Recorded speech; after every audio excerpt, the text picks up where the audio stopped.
किसान भाइयों, आज फूलगोभी की खेती का संपूर्ण जानकारी देने वाला हूं। जो 11 साल फूलगोभी का खेती कर चुका हूं और अभी भी फूलगोभी का खेती कर रहा हूं, जो कि हमें संपूर्ण जानकारी, हमें किस समय कौन सी बीज की आवश्यकता होगी, साथ में हमें किस समय कितनी उर्वरक खाद देना होगा और खेत की तैयारी हम किस प्रकार से करें।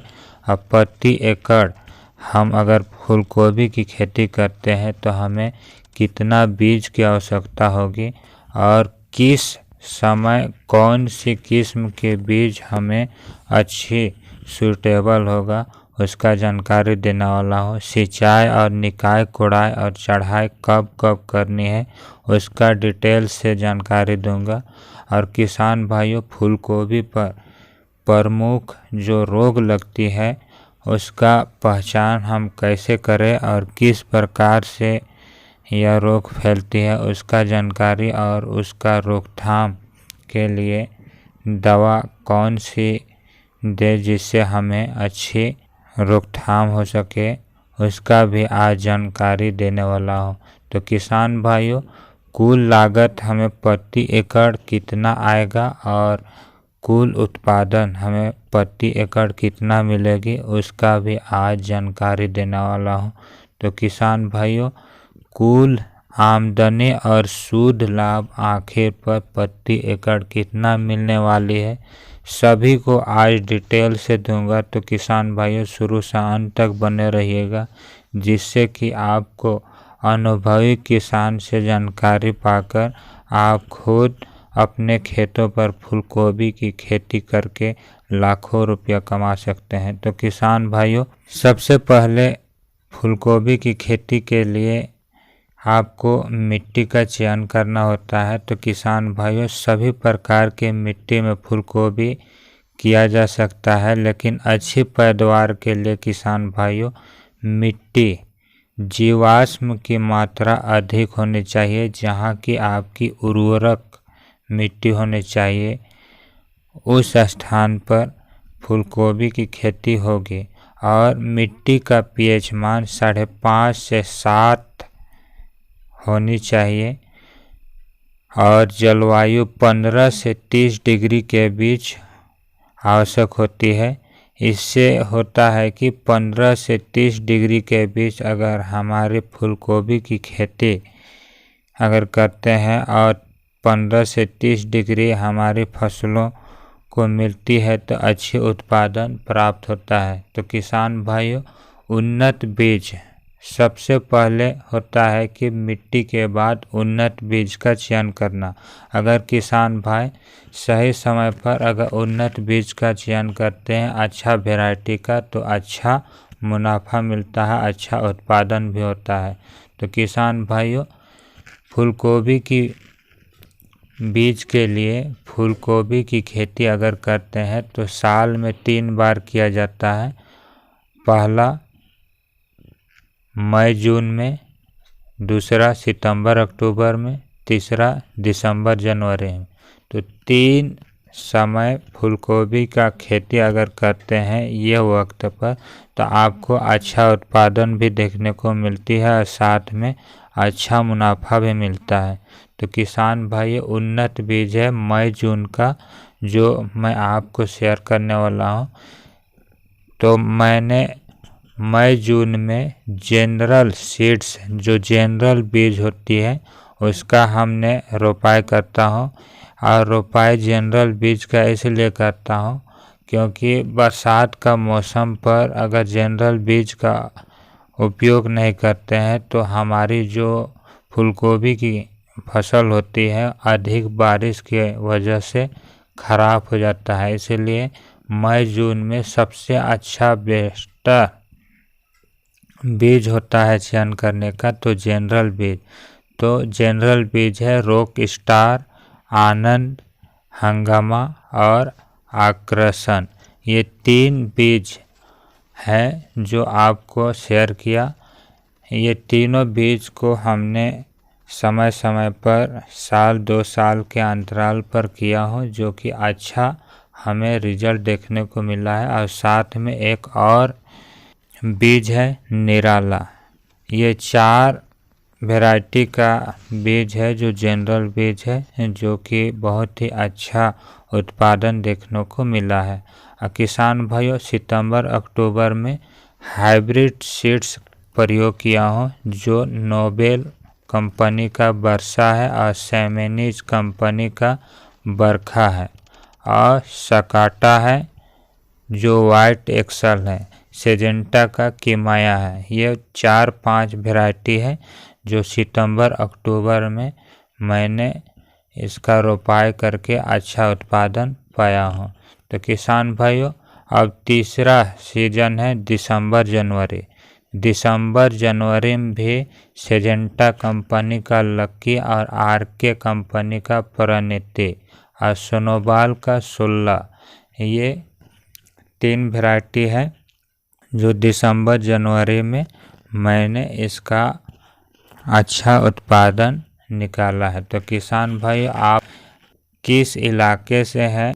अगर जिस इलाके पर आप खेती करना चाहते हैं उस इलाके पर कौन सी वैरायटी का अच्छा पैदावार होता है, उसी वैरायटी का आप चयन कर सकते हैं। तो किसान भाइयों, ये जो उन्नत बीज था जिसे मैंने शेयर किया, आप इसका भी इस्तेमाल कर सकते हैं अपने खेतों पर और अच्छा मुनाफा, अच्छा उत्पादन पा सकते हैं। तो अब है तीसरा नर्सरी।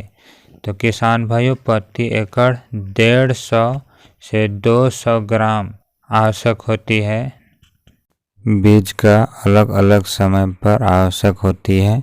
बीजों की आवश्यकता होती है तो हाइब्रिड बीज और जनरल बीज में अलग अलग वजन के हिसाब से आवश्यक होती है। तो किसान भाई, औसतन आपको प्रति एकड़ 150 से 200 ग्राम की आवश्यक होती है। जहाँ पर आप नर्सरी कर रहे हैं वहाँ पर 2 से 3 बार मिट्टी को कुड़ाई कर ले और खरपतवार को हटा ले, जिससे कि आपका घास फूस ना उगे और अच्छी नर्सरी हो।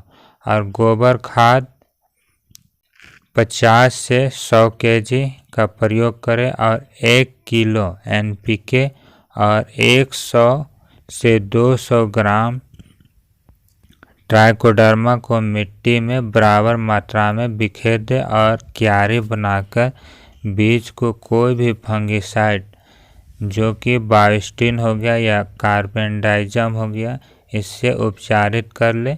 और इससे आने वाली जो भी ताना रोग होती है उससे आप बच सकते हैं। इसलिए आप फंगिसाइड दवा का प्रयोग करके आप बीजों को बुआई करें। फिर बुआई करें, उसके बाद आवश्यकता अनुसार समय समय पर सिंचाई करें। इस प्रकार से 20 से 30 दिन में आपका पौधा रोपाई के लिए तैयार हो जाएगा। तो किसान भाइयों, ये थी नर्सरी की विधि। अब है चौथा कि खेत को अच्छी तरीके से 2 से 3 बार गहरी जुताई करें और गोबर खाद प्रति एकड़ 4 से 5 ट्रैक्टर खाद और NPK 60 kg और सुपर फॉस्फेट 20 kg और ट्राइकोडर्मा 5 से 7 kg सभी को बराबर मात्रा में खेतों पर बिखेर दे और रोटावेटर से समतल करा ले। और पौधा से पौधा की दूरी अगर रोपाई कर रहे हैं तो 25 से 30 सेंटीमीटर और मेड़ से मेड़ की दूरी अगर रख रहे हैं तो 30 से 40 सेंटीमीटर पर रखें। इस प्रकार से रोपाई करें। तो किसान भाई, आपको प्रति एकड़ पौधा की रोपाई 15 से 20 हजार पौधे की आवश्यक होगी प्रति एकड़। अब किसान भाइयों, सिंचाई की जानकारी जानते हैं।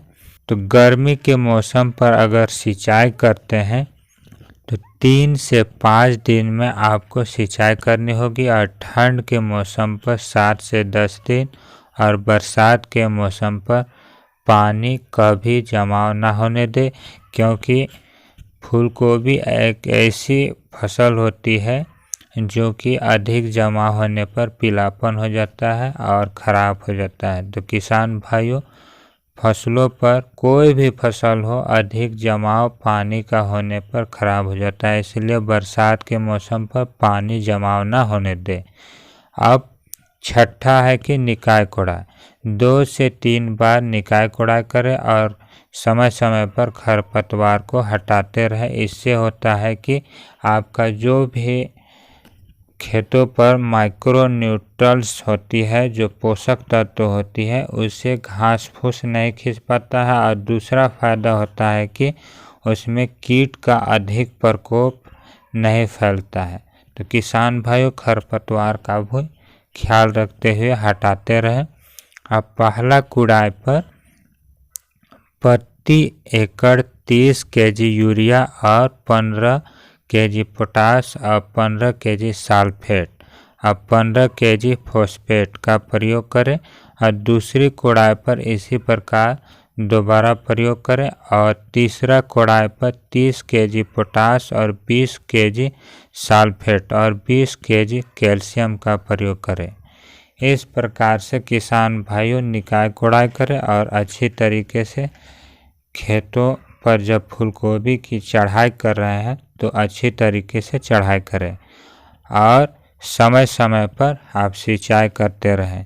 तो किसान भाइयों, फूलगोभी के आने के समय बोरोन का प्रयोग करें और कैल्शियम का और जिंक का प्रयोग करें। इससे होगा कि फूलगोभी सफ़ेद और वजनदार होती है। और उपाय से ही ऑलराउंडर कीट मारने वाला दवा का प्रयोग करें, जो कि हिम क्लियर हुआ, टोरेंट हुआ, इसकार हुआ। ये सभी दवा का मैंने हर समय इस्तेमाल किया हो, जो कि अच्छा रिजल्ट देखने को मिलता है। तो किसान भाइयों, ये सभी दवा का प्रयोग करें, जो कि आने वाली कीट होती है, पत्ती छेदक होता है, आप उसे नियंत्रित पाएंगे। सातवां है कि फूलगोभी पर प्रमुख रोग और उसकी रोकथाम। तो किसान भाइयों, पहला है कि पत्ती सिकुड़न। जब हम नर्सरी की रोपाई करते हैं तो उस समय पत्ती सिकुड़न अगर हमारी नर्सरी पर दिखे तो उसकी छटाई कर ले और रोपाई करें, ताकि आने वाली जो भी पत्ती सिकुड़न की समस्या से हम नियंत्रित पाएंगे। अब जब हम फसल लगाते हैं फूलगोभी की, तो यह समस्या तब आती है जब चेपा या तेला जैसे कीट का प्रकोप होता है। तो यह रस चूसक कीट होता है, जो कि पत्ती पर अधिक प्रभावित करने पर यह पत्ती सिकुड़न की समस्या हो जाती है, थ्रिप्स की समस्या हो जाती है। तो किसान भाइयों, अधिक प्रकोप होने पर यह हमारे उत्पादन, फूलगोभी की उत्पादन में गिरावट आती है, कमी आती है। तो जब शुरुआत में यह रोग दिखे तो तुरंत दवा का छिड़काव करें। इमिडाक्लोप्रिड 1/2 ml पर लीटर पानी में मिलाकर स्प्रे करें। या दूसरी दवा है एसिटामेप्रिड 20% SP 20 से 25 ग्राम 15 लीटर पानी में मिलाकर स्प्रे करें, जो कि पत्ती सिकुड़न की समस्या से आप नियंत्रित पाएंगे। अब दूसरा रोग है किसान भाइयों, झुलसा रोग। यह पौधा मुरझाकर सूखने लगता है। यह अधिकतर फंगस रोग के कारण होती है। 1-2 पौधा पर यह रोग दिखे तो तुरंत दवा का छिड़काव करें। मैंकोजेब 30 ग्राम 15 लीटर पानी पर मिलाकर छिड़काव करें। या दूसरी दवा है ऑक्सीक्लोराइड 30 ग्राम 15 लीटर पानी में मिलाकर स्प्रे करें। दोनों दवा में से कोई एक दवा का छिड़काव करें। अब तीसरा रोग है सुंडी कीट का अगर प्रकोप होता है तो यह पत्ती को खाता है, साथ में जो फूल लगती है उसे भी खाता है। तो किसान भाइयों, जब सुंडी कीट का प्रकोप दिखे तो आप इमामेक्टिन बेंजोएट 5 AC 10 ग्राम 15 लीटर पानी पर स्प्रे करें, जिससे कि सुंडी कीट से आप नियंत्रित पाएंगे।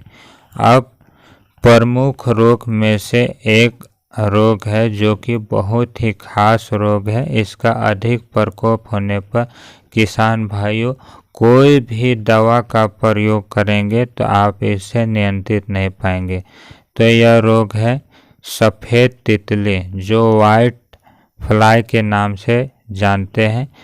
किसान भाइयों जब शुरुआत पर यह तितली का प्रकोप दिखे तो आप तुरंत उपचारित करें। और जब भी फूलगोभी का निरीक्षण करने जाए तो खेतों पर घुसकर निरीक्षण करें, जिससे कि आपका बीमारी का पता लग सके, क्योंकि तितली का प्रकोप अधिक होने पर 80 से 90% फसल बर्बाद हो जाता है। तो किसान भाइयों जब शुरुआत पर यह हल्की फुल्की सफ़ेद तितली का प्रकोप दिखे तो एसिटामेप्रिड 20% SP फॉर्म पर होता है, 20 से 25 ग्राम 15 लीटर पानी पर स्प्रे करें, जो कि आपका तितली जो सफ़ेद तितली होता है उससे आप नियंत्रित पाएंगे। तो किसान भाइयों ये थी प्रमुख रोग जो कि आपको शेयर किया। अब जानेंगे कि पौधा बढ़ाने के लिए, उत्पादन बढ़ाने के लिए हमें कौन कौन सी दवा का प्रयोग करना है। तो माइक्रो न्यूट्रल्स जो कि आप इस्तेमाल कर सकते हैं समय समय पर। जिब्रेलिक एसिड जो 24 कैरेट, परफेक्ट गिव और रफ्तार, ये सभी दवा का समय समय पर छिड़काव करें, जिससे कि आपका पौधा बढ़ सकेगा और अच्छी उत्पादन देगा। तो किसान भाइयों अब ये सभी प्रक्रिया को अपनाते हैं तो हमारी कुल लागत होती है 50 से 60 हज़ार रुपया कुल लागत आएगी और कुल उत्पादन हमें मिलती है प्रति एकड़ 8 से 10 टन, यानी 8000 केजी से 10,000 केजी आपको फूलगोभी का उत्पादन मिलेगी। तो किसान भाई औसतन प्रति केजी अगर हम बाज़ार पर बिक्री प्राप्त करते हैं तो 30 रुपया अगर हमें मिलती है तो कुल आमदनी 8000 केजी को 30 के रुपया के हिसाब से बिक्री करते हैं तो हमें 2.5 लाख रुपया प्राप्त होता है। तो किसान भाइयों इसी प्रकार से 10,000 केजी को 30 रुपया के हिसाब से बिक्री करते हैं तो 3 लाख रुपया प्राप्त होती है। तो इस प्रकार से हमें जो कुल लागत होती है और कुल आमदनी को माइनस करेंगे तो शुद्ध लाभ 2 से 2.5 लाख रुपया प्राप्त होगी। किसान भाइयों यह अनुभवी मैंने शेयर किया, ये अनुभवी आपको कैसी लगी? और जब भी आप खेती करते हैं तो ये जानकारी लेकर अगर करते हैं तो आपको अच्छा उत्पादन भी मिलेगी और सही समय पर आप फूलगोभी की खेती करें, जिससे कि आपको अच्छी कीमत प्राप्त होगी। और 30 रुपया केजी अगर प्राप्त होती है और अच्छा उत्पादन मिलता है तो आप लाखों रुपया कमा सकते हैं प्रति एकड़ से। तो किसान भाइयों ये थी आज की जानकारी। आपको ये जानकारी कैसी लगी? अगर आपको ये जानकारी अच्छी लगी हो तो लाइक करें, चैनल को सब्सक्राइब करें और बेल आइकन को दबा लें, जिससे कि आने वाले नेक्स्ट वीडियो की जानकारी आप तक पहुंच सके। तो किसान भाइयों आज के लिए इतना ही, फिर मिलेंगे नेक्स्ट वीडियो में। जय हिंद, जय जवान, जय किसान।